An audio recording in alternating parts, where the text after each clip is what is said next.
ustedes son muy importantes para mí. El tema que trataremos hoy es una pregunta. ¿Seguiremos pecando? En la carta del apóstol Pablo a los Romanos, en el capítulo 6, verso 1, dice: ¿continuaremos pecando para que la gracia abunde? La respuesta está en el verso siguiente, verso 2. De ninguna manera, porque los que hemos muerto al pecado, ¿cómo viviremos aún en él? Muchos, malinterpretando lo que dice el apóstol Pablo en el capítulo 5, verso 20, dice lo siguiente: que la ley se introdujo para que el pecado abundase, mas cuando el pecado abundó, sobreabundó la gracia. Hoy, como en aquel entonces, dicen muchos: vivamos entonces en el pecado para que sobreabunde la gracia. Pero no han entendido lo que enseña la Biblia, la palabra de Dios, la enseñanza del apóstol Pablo. Pero él aclara en el verso, o en los versos que leímos al principio del capítulo 6, versos 1 y 2, la respuesta enfática del apóstol Pablo es: de ninguna manera seguiremos pecando. Y yo me adhiero fervientemente a esta enseñanza del apóstol Pablo.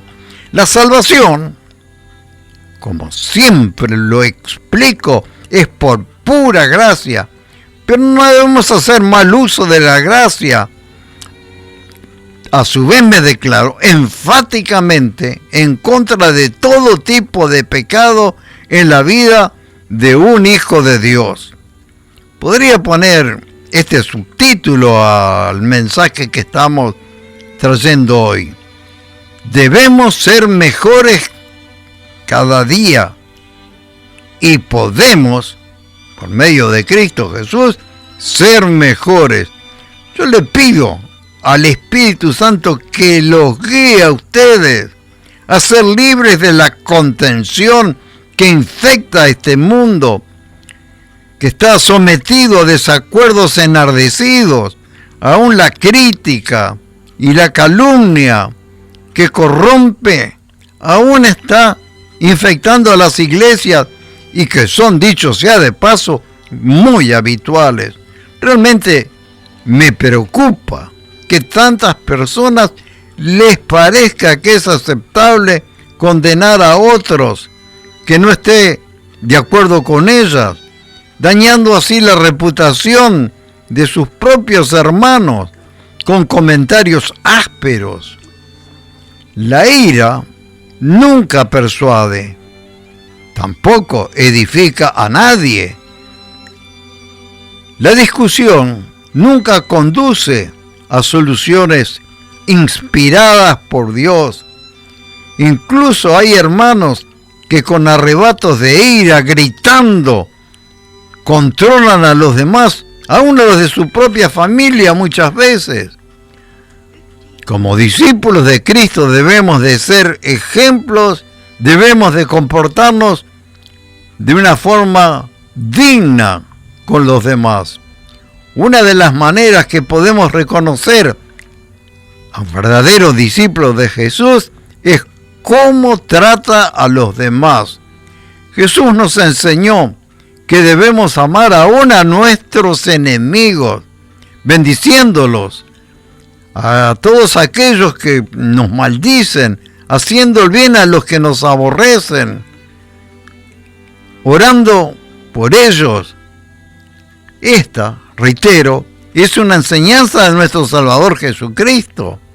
Además dijo: en esto conocerán quiénes son mis discípulos, si tienen amor los unos por los otros. Qué importante es saber que el sacrificio de Cristo hizo posible que venciéramos todo lo malo. Recuerden, La discusión es mala y el promotor de todo tipo de contención es el mismo diablo. Es él quien fomenta los desacuerdos que están haciendo lo mismo que Satanás, aquellos que responden a esta forma de actuar, ya sea que se den cuenta o no. No estamos sirviendo a Dios cuando tenemos agresiones verbales. Es importante la forma en que tratamos a los demás. Muy importante, por cierto. Si algo bueno podemos decir de otra persona, esa debe ser nuestra comunicación con el prójimo. El hecho de que soy un predicador de la gracia, del evangelio de la gracia de Dios, no significa que estoy a favor de ningún tipo de pecado. No. Todo lo contrario, totalmente en contra de todos los pecados. Seguiré hablando de estas cosas en otros mensajes porque se nos está acabando el tiempo y quisiera orar por ustedes antes de concluir este mensaje. Querido Padre, yo te ruego que tú estés tocando los corazones de aquellos que se sienten identificados con estas palabras, que hay en su vida chismes, calumnias, agresiones verbales, arrebatos de ira y todo tipo de situaciones similares que son pecados que alejan la presencia del Espíritu Santo en sus vidas. Al contrario, por medio del Espíritu Santo, todos podemos vencer ese tipo de conducta y vivir de un modo grato a los ojos de Dios. Yo te pido, querido Padre, que estés haciendo ahora mismo esta obra en aquellos que escuchan este mensaje. Te lo pido en el poderosísimo nombre de Jesucristo. Amén y amén.